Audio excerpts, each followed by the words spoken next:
Les amis, c'est Jimmy, j'espère que vous allez bien. On se retrouve aujourd'hui au salon de la moto à Marseille. Dans cette vidéo, je vais essayer de vous sortir un maximum d'images de toutes ces machines qui vont arriver 2024, voire 2025. Si c'est pas déjà fait, je vous invite à vous abonner et à lâcher un pouce à la vidéo. Allez, sur ce, on arrête de bavarder. Bon visionnage.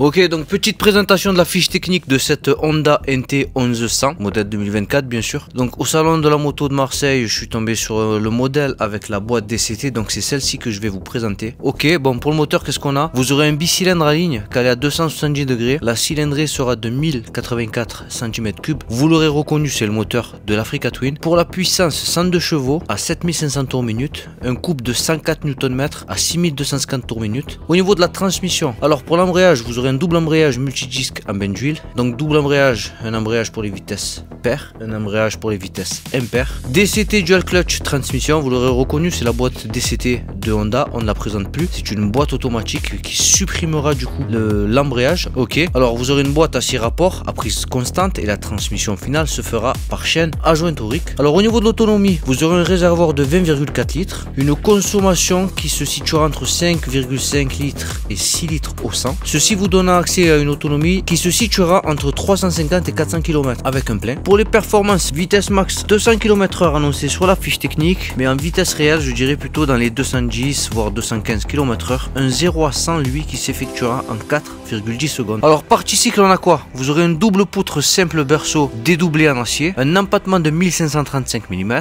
une garde au sol de 175 mm. Alors pour la hauteur de selle, 820 mm. Comme vous pouvez voir sur la vidéo, du haut de mon 1m72, j'ai pas les pieds à plat dessus. Bon, je suis pas non plus sur la pointe des pieds, mais j'ai pas les pieds à plat. Je dirais qu'il me manque environ 2 doigts en dessous de chaque talon. Ok, alors pour le poids, 248 kg tout plein fait. Donc c'est une machine qui pèse son poids. Faut savoir que si vous prenez la machine en boîte mécanique, vous aurez 10 kg de moins. Et oui, la boîte DCT pèse approximativement 10 kg. Alors suspension avant, vous aurez une fourche inversée à cartouche Showa de 43 mm qui sera réglable en précharge avec un débattement de 150 mm. Pour la suspension arrière, vous aurez du ProLink avec mono-amortisseur à gaz Showa qui sera réglable en précharge avec un débattement de 150 mm aussi. Pour le freinage avant, vous avez deux disques hydrauliques de 310 mm avec étrier à 4 pistons à montage radial plus de l'ABS. Pour le freinage arrière, vous aurez un simple disque hydraulique de 256 mm avec étrier à simple piston plus de l'ABS aussi. Et pour les roues, alors vous aurez des jantes en alu de 17 pouces que ce soit à l'avant mais aussi à l'arrière. Et pour la pneumatique, vous serez monté en 120 à l'avant et 180 à l'arrière. Allez, on se fait un petit tour des commandes. Donc là,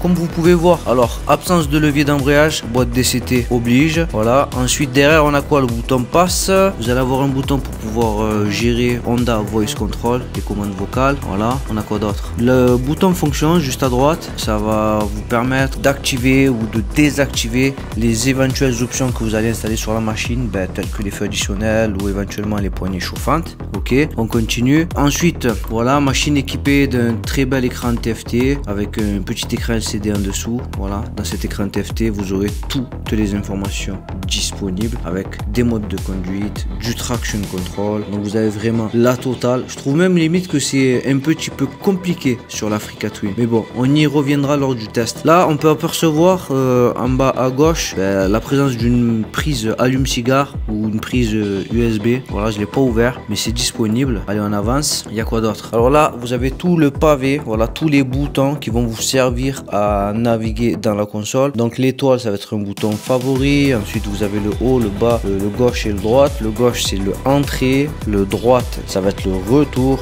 Ensuite, vous avez les deux boutons pour marche avant et marche arrière. Je suppose que ça, c'est pour pouvoir gérer éventuellement la musique. Parce que oui, cet écran TFT est tactile et en plus équipé d'un Apple CarPlay. Donc ça, c'est très bon. C'est un grand plus. Ensuite, en dessous, on a quoi? Clignotant, klaxon. Et on peut voir apparaître la gâchette moins. Derrière, au-dessus, il y a la gâchette plus. Voilà, ces deux gâchettes vont vous permettre de switcher et de basculer d'une vitesse à une autre lorsque vous roulez en mode manuel, mais pas que. Voilà, vous pouvez switcher aussi d'une vitesse à une autre lorsque vous roulez en mode automatique. Allez, on continue. Ensuite, à droite, qu'est-ce qu'on a? Alors, vous avez un frein de parc, donc ça, c'est un grand plus. Franchement, ça, je valide. Ouais, hyper intéressant d'avoir un frein de parc. Ensuite, vous pouvez voir apparaître le bouton Start and Stop qui se situe en haut. Vous avez le N, le DS et le RM. Alors ça va vous permettre de gérer le dépôt départ, vous la mise sur neutre de votre machine. Donc si vous appuyez sur N, vous la mettez sur neutre. Si vous appuyez sur DS, vous allez mettre la vitesse. Vous allez activer le mode départ en fait. RM, ça va être pour switcher d'une boîte automatique à une boîte manuelle. Voilà. En dessous, on peut voir apparaître le régulateur de vitesse avec le petit bouton qui va vous permettre de réguler soit vers le plus ou bien vers le moins. Donc ça c'est très bien. À l'arrière de tout ça, un levier de frein qui lui sera réglable. Donc ça c'est un grand plus. Alors dans mes abonnés, s'il y en a qui sont possesseurs de cette machine, n'hésitez surtout pas à faire votre retour d'expérience dans la barre des commentaires. Bon les amis, j'espère que ça vous aura plu. Si oui, un clic, un abonnement. Faites attention à vous. Ciao ciao.